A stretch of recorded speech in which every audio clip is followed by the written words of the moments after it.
torto aqui, né? Oi, gente, boa noite. Tá torto? Peraí. Não, acho que não tá torto, não. Pronto. Bom, gente, hoje a gente vai conversar sobre por que a romantização do cansaço nos adoece. Sabe por que esse assunto ainda é sobre a ansiedade pela medicina chinesa e ontem foi Dia das Mães, né? Domingo, segundo domingo de maio, Dia das Mães, muita gente comemorou, né? Quem estava do lado da mãe comemorou com a mãe, ou comemorou com mãe de outras pessoas, ou não comemorou, mas lembrou da sua mãe, né? Que já se foi, enfim. E a discussão sempre quando vem, né? Quando chega o Dia das Mães, sempre quando vem à tona, sempre quando chega o Dia das Mães, para mim vem muito forte, né? À tona a questão da romantização do cansaço, da gente achar bonito que a nossa mãe é guerreira, que ela se lascou para criar a gente e se lasca, enfim, que se sacrifica demais e que ela é muito boazinha, ela se contenta com pouco mesmo, porque ela é muito legal, né? Então a nossa mãe que é mãe, né? Se contenta com o que tem, não reclama. Então a gente tem, no nosso imaginário a gente tem, né? Essa figura da mãe que, enfim, que ela protege, né, a cria com unhas e dentes, mas nem toda mãe é assim, a gente não pode generalizar porque a gente faz com que as mães que não são assim sofram, né, ou a gente faz com que as mães que são assim, que estão nessa condição de guerreiras, de batalhadoras, que só se ferram, que sempre estão no final da fila, a gente faz com que essas mães que sofrem continuem nessa condição e não saiam disso, porque a gente fala como se fosse um elogio, né? A supermãe, né? A gente é como se fosse um elogio. A gente falar que a nossa mãe é uma supermãe, que ela dá conta de tudo, que não reclama de nada. Peraí, gente, a gente não dá conta de tudo, né? A nossa mãe não dá conta de tudo. Mas da onde veio, né, essa crença de que a mãe é supermãe, né? Na verdade, tem toda uma estrutura construída que faz a gente acreditar nisso e que faz a gente acreditar que é bonito a pessoa viver na correria, que é uma coisa admirável a pessoa viver cansada, que a gente entende e até elogia a mulher que vive cansada porque se mata de trabalhar e se mata para criar os filhos, né? Isso não, né, não é, a gente não inventa do nada. Segundo um livro chamado desculpa, tá muito seco o ar.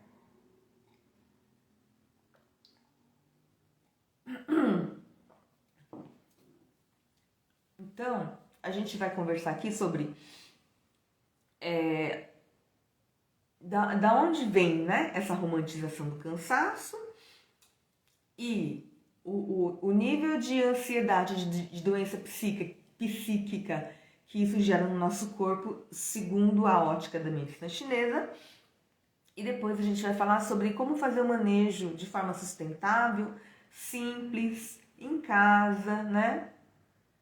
Pra gente lidar com isso. Então, aí no final a gente vai fazer uma meditação, né? A gente vai meditar juntos, a gente vai fazer uma prática respiratória para comprovar que é possível, todo mundo medita, todo mundo consegue fazer uma prática meditativa, uma prática respiratória. Não é porque eu sou uma pessoa agitada, porque eu sou uma pessoa agitada, né? Não é porque a pessoa é agitada que não consegue fazer a prática respiratória. Consegue. Olha, um livro chamado Sociedade do Cansaço, de um filósofo sul-coreano chamado, eu não sei pronunciar direito, tá? Byung-Chul Han. Esse cara escreveu esse livro, Sociedade do Cansaço, acho que esse livro é de 2010 ou 2015, enfim, é de antes da pandemia, né? E ele fala sobre esse discurso perigoso, né, que a gente ouve em instituições empresariais, políticas, religiosas, esse discurso motivacional de que eu posso tudo, se eu quero, eu posso tudo, né? É uma ideologia do excesso de positividade, porque a positividade é eu posso, eu quero, eu sou, eu vou, enfim, dar uma sensação de liberdade, né? Quando eu falo eu vou fazer e consigo e conquisto e realizo, né? Dá uma sensação de poder, né? De eu não depender de ninguém para realizar o que eu quero. Então, esse excesso de positividade, né? É um perigo, porque assim, se a gente parar para pensar friamente, a gente não pode tudo. Por exemplo, vamos supor, né?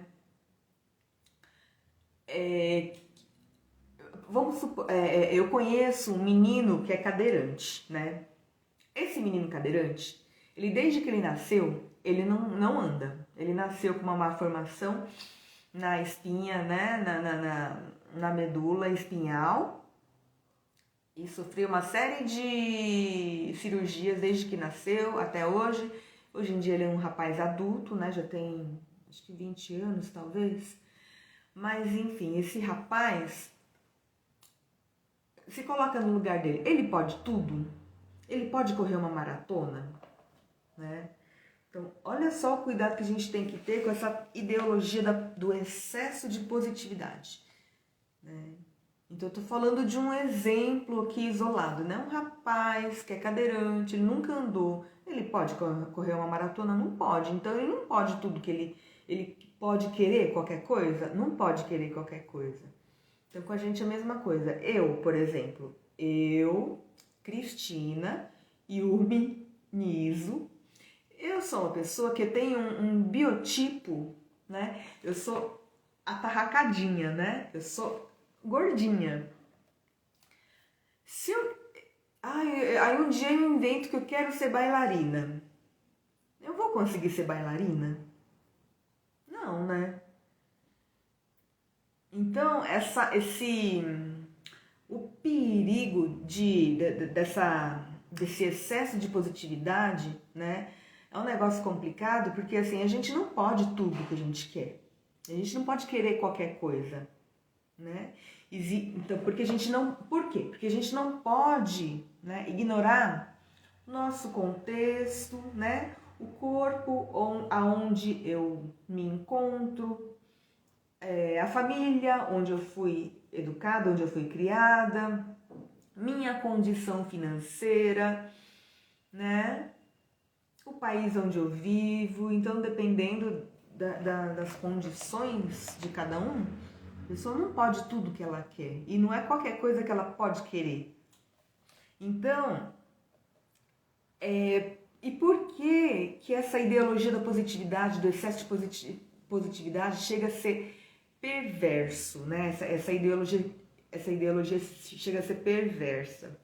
Porque a gente se submete, né, no trabalho, no relacionamento, nas instituições a gente convive com outras pessoas, a gente se submete a condições, né, até ruins, porque a gente acha que quanto mais a gente trabalhar, a gente vai conseguir sim, né, o que a gente quer.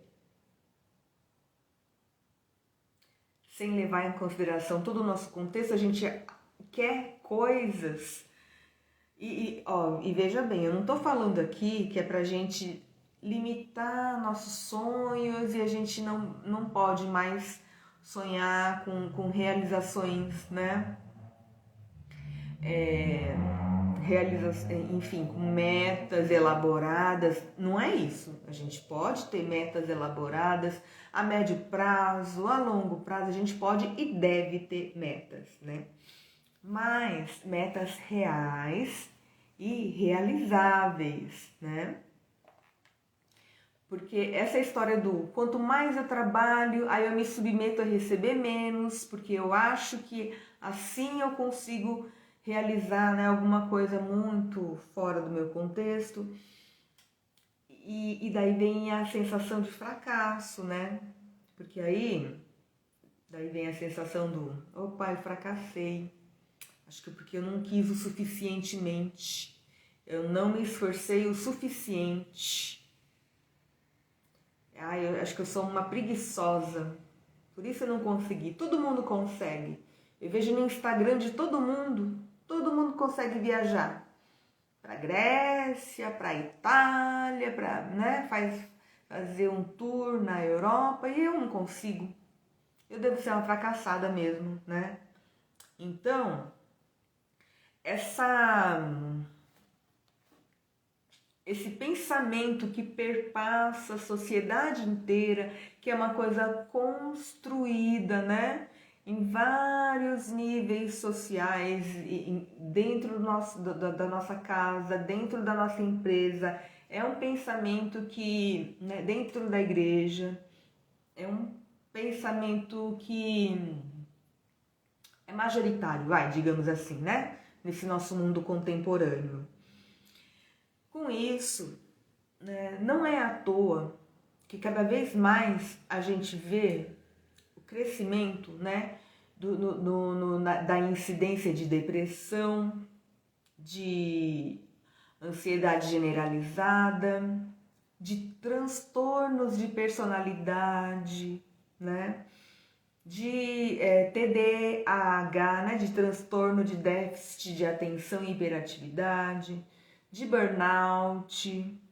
Não é à toa, porque se há um tempo atrás, né, na época da Revolução Industrial, se a pressão era externa, né, se tinha alguém, um chefe, alguém que te falava e te empurrava e te pressionava, hoje não. Hoje, né, na maior parte das vezes, a pressão nem é externa mais, a pressão é interna. A gente que se autopressiona, a gente que se autocobra, a gente que se autocritica por causa da demanda da perfeição. Demanda da perfeição né, é aquilo, vamos supor, né? Eu sonhei a vida inteira em ser mãe, e eu sonhei que quando eu fosse mãe, eu seria a mãe perfeita para o meu filho perfeito. Daí, essa demanda da perfeição, né, me faz me cobrar demais, né? Faz eu me cobrar demais, porque é lógico que eu nunca vou conseguir ser uma mãe perfeita, porque não existe ser humano perfeito. Ser humano erra, mãe erra. Erra e às vezes erra feio. Então, só que aí, quando a gente fica tentando negar o erro, esconder o erro, a gente vai construindo uma cultura da culpa, né? A gente se culpa. Que eu não deveria ter errado.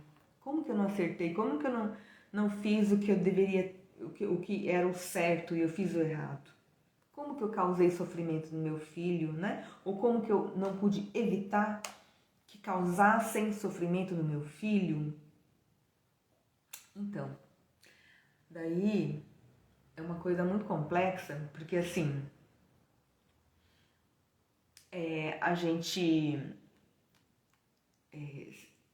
comparando lá com o período da Revolução Industrial, né? Se naquela época as pessoas, né, no geral, trabalhavam cerca de 8 horas por dia, né? De segunda a sexta, sábado e domingo tinha um tempinho para ter um lazer, né? De manhã não ia tão cedo para o trabalho, à tarde não saía tão tarde do trabalho, então tinha um tempo, as pessoas tinham um tempo para apreciar o tédio. Tédio no sentido de não fazer nada, de descansar mesmo, de descansar a mente. Porque descansar, esse momento de tédio, né, é diferente de passar a madrugada maratonando uma série nova no Netflix, ou de passar 3 horas seguidas rolando feed do Instagram, do Facebook. É diferente, isso não é descansar, isso não é ter um momento de tédio. Ter um momento de tédio são momentos de descanso mesmo, de contemplação, de parar, sentar e observar, contemplar uma paisagem, de apreciar o som de um passarinho cantando, de apreciar um aroma gostoso que vem da cozinha, de ler um livro, porque ler é diferente de maratonar série, né? Ver tela é diferente, ler livro é diferente de ver tela, né? Porque quando a gente lê textos longos em livros, a gente trabalha uma parte do cérebro que não é trabalhada quando a gente vê tela, né? A gente exercita uma capacidade mais complexa do cérebro de apreender, né, informações que quando a gente vê, né, nessa coisa de tela, a gente não tem essa capacidade. Então, esses momentos de tédio, eles são primordiais para estimular nossa criatividade. E estimular a criatividade, né? Criatividade o que é? É a nossa capacidade de criar coisas por meio da conexão, né, de vários conhecimentos e saberes que a gente forma ao longo da vida. E a gente conecta uma coisa na outra e a gente tem essa capacidade de criar soluções para problemas, de criar ideias novas pro trabalho ou não, de ter ideias novas que te deem prazer e não necessariamente precisam ser ideias que tenham uma utilidade, né? E aí a gente não tem mais esses períodos de tédio. Por quê? Porque a gente virou multitarefas, né? A gente não faz mais uma coisa de cada vez. Que antigamente, se na época, vamos supor, na época da minha mãe, né? Quando a gente era criança, eu lembro que ela cozinhava, né? Vamos supor, eu lembro de algumas cenas assim, ela ficava lá na cozinha, preparando lá o almoço, e a criançada, a molecada, tudo pequenininha, ficava lá fora no sítio, lá brincando, na terra. Era assim, ela concentrada na cozinha e a gente concentrada na brincadeira. Hoje em dia, a gente cozinhando, ouvindo um podcast e de olho na molecada ali que tá brincando e brigando. E isso para quem cozinha, né? De repente, né, a maioria nem cozinha mais, então eu tô esperando o iFood chegar, a entrega do iFood chegar, sentada no sofá, vendo série do Netflix e recebendo mensagem no WhatsApp da minha chefe do trabalho. e eu tô pensando ali se eu respondo ou não o WhatsApp, mas eu tô assistindo Netflix, mas eu tô de olho na criançada que tá ali se pegando, e eu tô pensando, nossa, eu não deveria estar sentada aqui, eu deveria estar faxinando a casa, deveria estar, sei lá. Ou tô pensando, nossa, eu não tenho trocado para dar pro entregador do iFood, ai, agora como eu faço? Enfim, a gente virou multitarefas, como se a gente tivesse regredido, né? Como se a gente voltasse a ser um animal selvagem, porque quem é multitarefa, né? Segundo esse livro desse filósofo sul-coreano, o livro da Sociedade do Cansaço. Bom, aliás, eu não sei se foi ele que falou ou se eu vi num resumo do livro dele. Mas quem é multitarefa é animal selvagem, porque animal selvagem vive na floresta, ele precisa ficar atento com os seus predadores, precisa ficar atento com a ninhada de filhotes, para ninguém se afastar, senão morre. Precisa ficar e tá procurando um rio para beber água. Então, quem é multitarefa é animal selvagem. A gente meio que, né, acabou voltando a ser algo assim. E quando a gente é multitarefas no sentido de a gente faz várias coisas ao mesmo tempo, a gente não tem a chance de se aprofundar em nada. A gente fica na superficialidade. Por quê? Para se aprofundar, a gente precisaria focar numa tarefa e se aprofundar. Quando a gente faz várias tarefas, a gente faz várias superficialmente. Não dá tempo de aprofundar. Esse excesso de estímulo, né? A gente recebe esse excesso de estímulo, a gente aceita, né, esse excesso de estímulo, porque eu preciso sempre ter um super desempenho, preciso resolver vários problemas ao mesmo tempo, no menor tempo possível. Eu preciso sempre estar super comunicativa, informando a todo momento para todo mundo que possa ouvir de que eu sou multitarefa, de que eu estou me desempenhando muito bem em várias áreas, né? E essa reação hiperativa nossa, né, acaba gerando algumas lacunas do tipo, né, carência de vínculo afetivo, ou quando a gente tem um momento assim de quietude, a gente sente um vazio. Ao invés da gente contemplar esse tédio, a gente tem uma sensação de vazio e logo a gente quer preencher essa sensação de vazio, né, de várias formas. Pela medicina chinesa, né, o que acontece aí é um excesso de atividade mental, intelectual, que acaba exaurindo energia de elemento terra. Elemento terra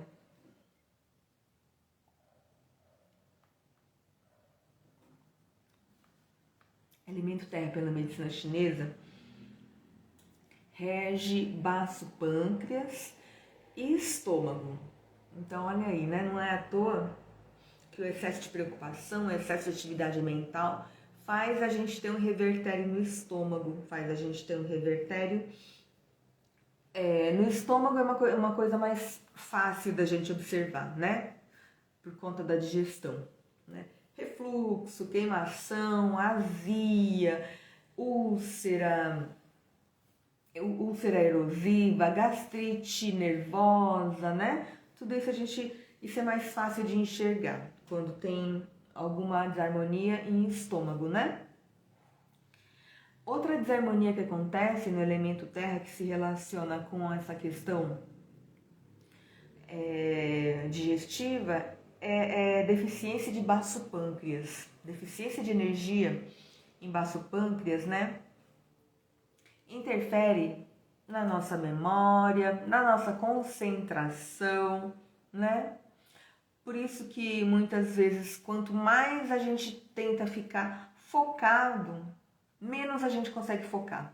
Quanto mais a gente tenta forçar o foco, mais disperso a gente fica. Porque de alguma forma a gente está exaurindo energia, né? Circulação energética e sanguínea de baço pâncreas, e aí baço pâncreas vai perdendo essa capacidade de fazer a concentração, de fazer a memorização.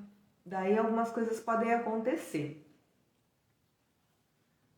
Hemorragias ou hematomas, sabe as pessoas que, né, que ficam roxas com facilidade, né? A função de baço pâncreas é manter tudo no seu lugar. Elemento terra, né? Sabe o planeta Terra? O planeta Terra tem, por meio da força gravitacional, tem a capacidade de manter tudo ao seu redor, tudo circulando, né? Tudo próximo, concentrado, né? Próximo de si, e cada coisa fica no seu lugar. Essa capacidade de elemento terra, quando a gente exaure energia de baço pâncreas pelo excesso de atividade mental, a gente faz com que baço pâncreas perca essa capacidade de manter tudo no lugar. Então, escape de sangue, né, hemorragia, hematoma, é tudo que escapa, tudo que sai do seu lugar. O sangue não consegue permanecer correndo dentro do canal da veia ou da artéria e extravasa. Outros exemplos, varizes, né, porque extravasa, hemorroidas, prolapsos, né, prolapso os órgãos, as vísceras caem, despencam. Então, prolapso de útero, né, o útero despenca, sai do seu lugar. Prolapso de reto, hérnias, né, as hérnias, elas saem do lugar. Inchaços, tipo lipedema, tipo, o que mais? Obesidade também é uma forma de, né, são acúmulos, tudo que tem relação com acúmulo também, tumor, acúmulo no sentido de acúmulo de gordura, acúmulo de massa que não deveria estar lá, isso tem a ver com essa deficiência em baço pâncreas que a gente acaba fazendo por conta do excesso de atividade mental sem descanso, né? Então, deixa eu ver o que mais. Então, pela medicina chinesa, a explicação é essa, né? De o excesso de atividade mental, sem pausa, sem descanso, sem momentos de tédio, a gente acaba exaurindo energia de elemento terra no nosso corpo. Então, como que faz para a gente fazer o manejo disso, né? Como a gente faz o manejo disso? A gente precisa mudar alguns comportamentos, é mudança comportamental.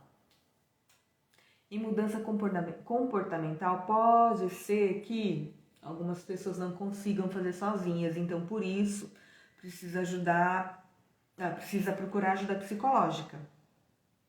Precisa procurar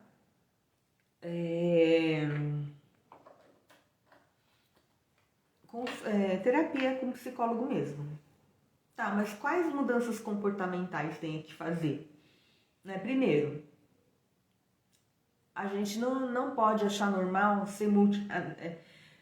levar uma vida inteira sendo uma pessoa multitarefas. Isso não é normal, não é saudável. Um dia você vai pifar, se é que já não tá pifando, se é que já não tá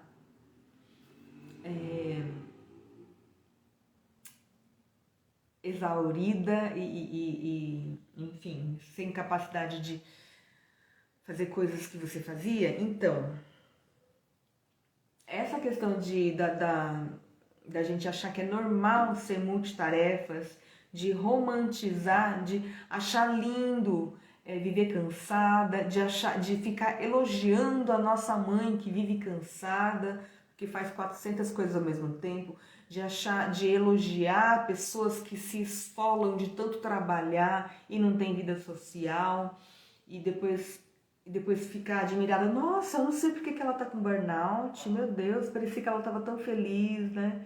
Então, não é normal a gente achar que a vida inteira a gente vai ser uma pessoa multitarefa. Porque uma coisa, a gente está um período, né? Um período, sei lá, alguma fase da nossa vida exige que a gente resolva várias coisas ao mesmo tempo, né? Mas é um período, é uma fase. E essa fase acaba e passa e eu volto à minha vida normal, né? Porque assim, a questão aqui não é que a gente, a partir de agora, a gente vai fazer uma coisa de cada vez. Não é isso, né? Porque não é possível, né? Na vida que a gente... Esse dia a dia que a gente tem, principalmente morando em São Paulo, em outras cidades também, né? Em outras regiões do mundo e do Brasil, também é assim. Eu sei que a gente não pode se dar ao luxo de achar que a partir de agora a gente só vai resolver um problema de cada vez e não vai resolver vários juntos, né? Não é assim, a gente sabe. Só que a gente não pode romantizar esse estado crônico de cansaço, né? Porque uma coisa é a gente, durante o dia, a gente acorda, toma café da manhã, enfim, tem a nossa rotina. Daí a gente consegue fazer pequenas pausas durante o dia para terminar o dia, né, sem aquela sensação de que está quase morrendo. Então, aí em relação à rotina, né, a energia de baço pâncreas gosta de rotina de horário, né? Então, quando a gente tem dificuldade se a gente não consegue dormir todos os dias no mesmo horário, acordar todos os dias no mesmo horário, almoçar, tomar café da manhã, jantar todos os dias no mesmo horário, escovar os dentes, tomar banho todos os dias no mesmo horário, tem um problema aí no sentido de baço pâncreas acaba gastando muita energia para tentar, né, para fazer com que seu corpo entenda, né, a rotina do dia, o horário que você está fazendo as coisas naquele dia. Então, rotina de horário, principalmente de alimentação e de sono, ajuda muito a melhorar a energia de baço pâncreas, ajuda muito a melhorar essa energia de elemento terra que a gente está exaurindo. Então, manter rotina de horário, fazer pequenas pausas durante o dia e, se puder, fazer atividade física, né? Qual atividade física ideal? A que você achar ideal para você, tá? Eu não tenho energia para fazer atividade física? Faz caminhada na ciclofaixa. Mas é por quê? Porque o excesso de atividade mental sem atividade física vai exaurir mais ainda a sua energia de elemento terra. Pode causar problemas sérios físicos e mentais. Tá? Então, a ansiedade, que já tá ruim, pode piorar. A falta de foco pode piorar a irritabilidade, pode gerar mais irritabilidade.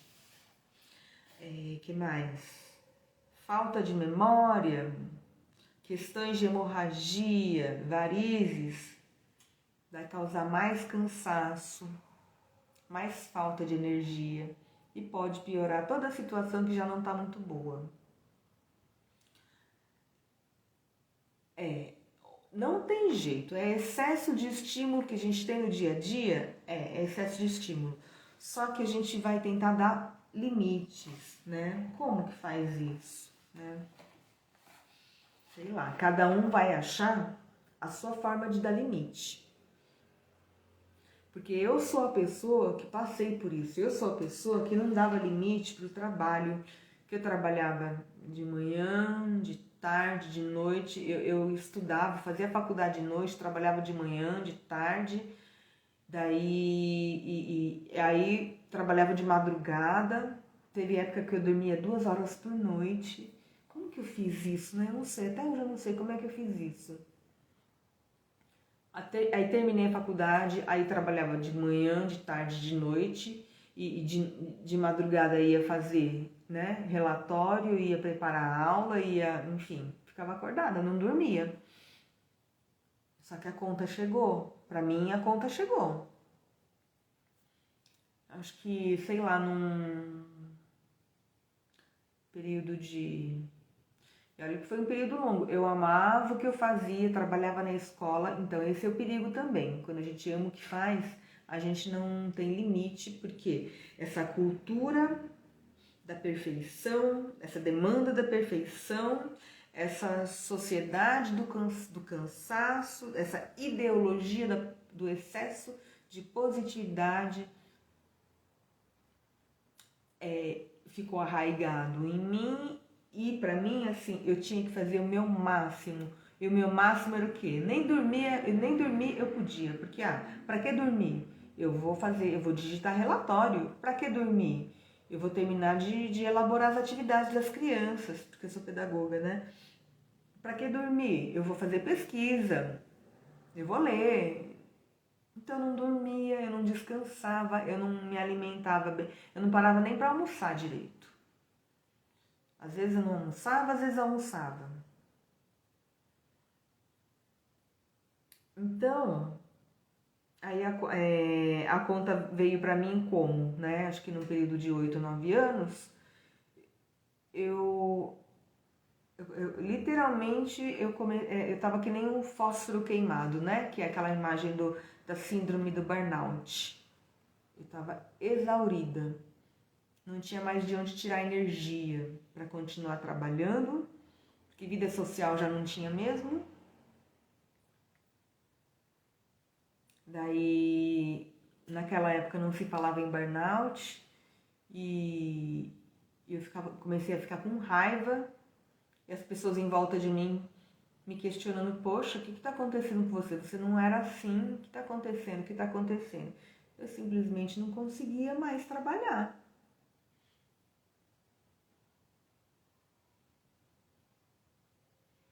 Aí, só para dar um relato, né? Outro relato pessoal, depois eu fui me cuidar com shiatsu, com acupuntura, não passei por psicóloga, devia ter passado, mas não passei porque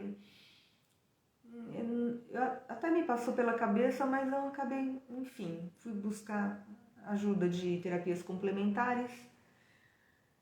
Aí gostei tanto que eu fui estudar sobre, aí deixei de trabalhar, estudei tanto que fui trabalhar com shiatsu, deixei de trabalhar na escola. Aí acho que depois de quantos anos, hein? Acho que depois de uns 5 anos, talvez, trabalhando com shiatsu, eu descobri um câncer de mama. Aí o bicho pegou e fui tratar, e fui me cuidar. Daí vim parar aqui, né? E tá tudo bem, nunca mais o câncer de mama voltou, tá tudo bem, mas isso é para exemplificar para vocês que a conta chega para cada um de um jeito diferente. Para mim o baque foi grande. De anos e anos de negligência comigo mesma, por conta dessa demanda da perfeição, por conta dessa cultura da culpa, por conta dessa ideologia da positividade tóxica. Não, eu posso fazer cada vez melhor, porque para que dormir? Nem vou dormir, né? Sabe aquela frase, né, gente? Trabalhe enquanto os outros dormem. Ou tem aquela frase também, yes, we can. Sim, nós conseguimos, né? Eu consigo tudo que eu quero. Então, porque dá aquela sensação de liberdade, de poder, né? De um poder de que, eu posso realizar. Só que isso é perigoso. De novo, eu vou falar como eu falei no início aqui da live. É perigoso porque nem tudo que eu quero eu posso, porque nem tudo é possível de eu alcançar. Existem desafios que não são possíveis. Né? Como eu dei o exemplo para vocês da história do menino que é cadeirante, que ele nunca andou na vida e nunca vai andar. Se ele sonha em ser maratonista, esquece. Ele não pode ser maratonista. Então, ele não pode tudo. Eu também não posso tudo. Ninguém pode tudo, né? Então, pra gente... esse discernimento é elemento fogo que dá na gente. Pela medicina chinesa. Deixa eu ver a hora. 20h47. Vamos terminando por aqui essa parte. Então, gente, para a gente fazer o manejo, né, dessa ansiedade toda gerada pela cultura da culpa, pela demanda da perfeição, né, a gente parar, talvez seja difícil, mas assim, diminuir essa forma romântica que a gente encara o cansaço dos outros, o meu cansaço, como se eu viver cansada fosse bonito. Não é bonito, eu não quero viver cansada, sem energia para passear, para conversar com meu filho, conversar com a minha neta, enfim. Não quero viver assim. Eu quero estar mais presente na vida das pessoas que eu amo, né? Então, para isso, preciso ter discernimento para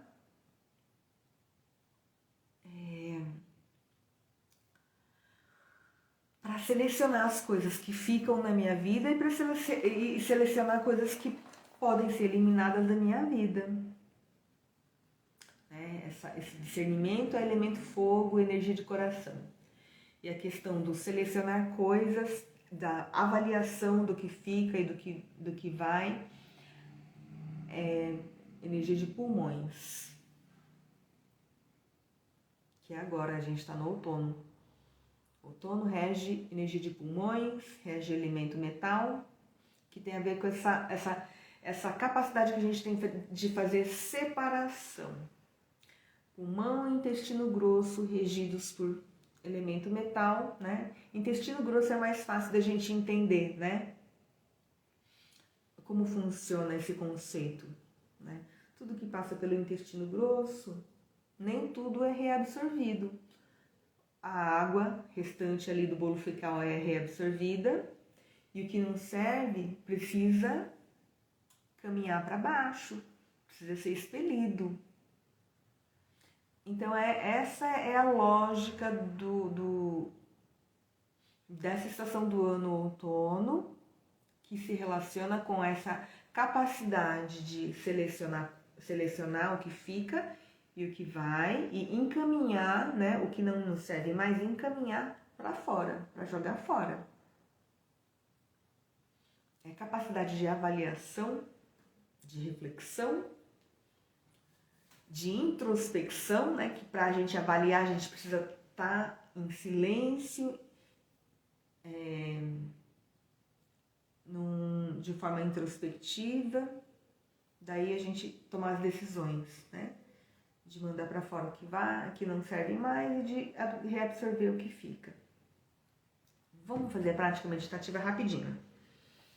Então, quem estiver aí numa cadeira funda, fica um pouquinho mais para frente da cadeira para poder ficar com os pés fixos no chão. Feche os olhos. Quadril bem apoiado na cadeira. A gente fica sentada sobre os isquios, né? Coluna reta, mas relaxada. As mãos sobre as coxas. Pescoço relaxado, o crânio encaixado no pescoço, relaxado, mas numa postura reta. Solta os ombros.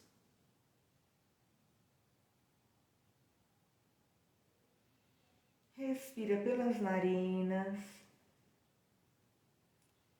Suavemente, naturalmente.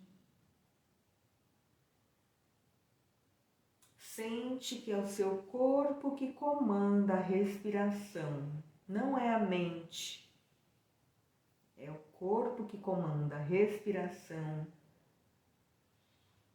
expandindo a caixa torácica cada vez que você inala e relaxando a caixa torácica cada vez que você exala o ar.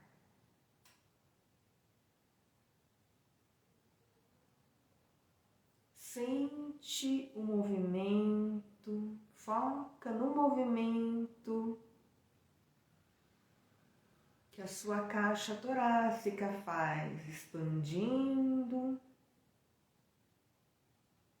e relaxando naturalmente, sem forçar, sem tensionar, é de forma sutil, leve, de forma natural, com os ombros relaxados. Sente que o corpo todo está relaxado, mas mantenha a postura.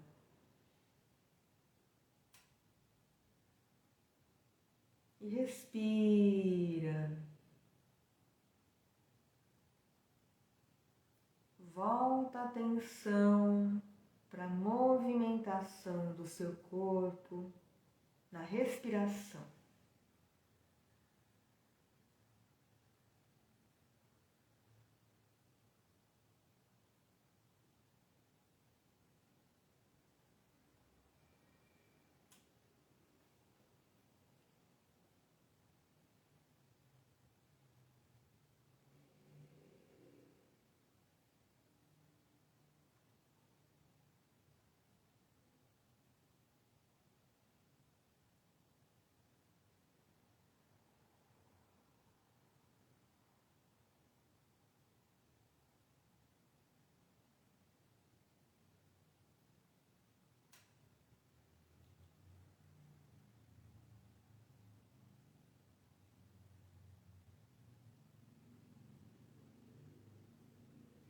Aos poucos, pode balançar a coluna como se fosse um pêndulo, para um lado, para o outro, para frente e para trás. Gira os ombros para frente, para trás. Gira o pescoço para um lado e para o outro.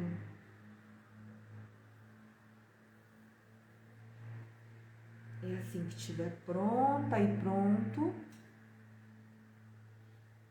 abre os olhos e a gente encerra essa prática curtinha. Prática respiratória bem curtinha,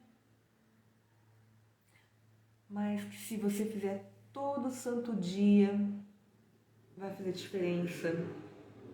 Ao longo de uma semana, vai te trazer benefício. Ao longo de um mês, todo santo dia vai te trazer benefício. Imagina ao longo de um ano, ao longo de 2, 3, 4, 5, 10 anos, fazendo uma prática respiratória de 5 minutinhos todos os dias. Vai fazer diferença para você. Lembrando que pequenas pausas durante o seu dia você pode fazer para não terminar o dia quase enlouquecendo, com a sensação de que você correu, mas não fez nada, né? Então, para evitar isso, as pequenas pausas durante o dia são pequenas pausas no sentido de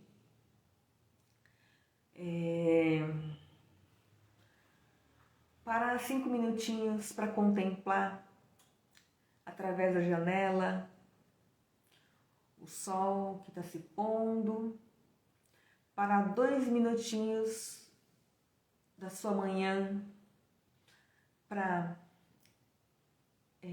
prestar atenção no cheiro gostoso que está vindo de algum lugar e você apreciar aquilo, parar 2 minutinhos só para apreciar aquele cheirinho bom de café recém-passado, ou tirar 2 minutinhos da sua tarde para você...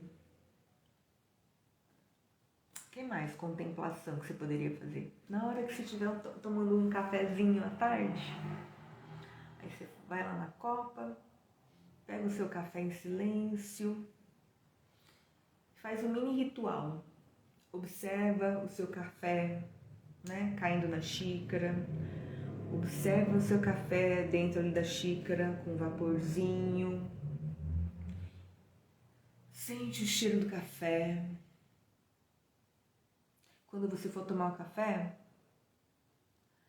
toma o café e se demora um pouquinho mais para degustar esse café, você foca a atenção no café e não no relatório que está ali na mesa te esperando. Né? Então, isso são pequenas pausas que você consegue fazer durante o seu dia.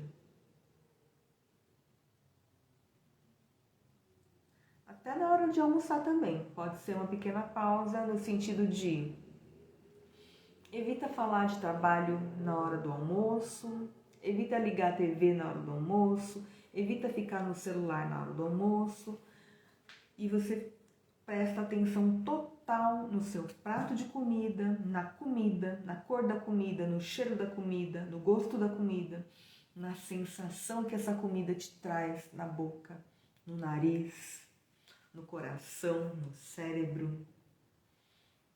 Nem que assim, você tem 15 minutos para almoçar, você pode 15 minutos ficar com atenção plena no seu prato de comida e na sensação que essa comida te causa.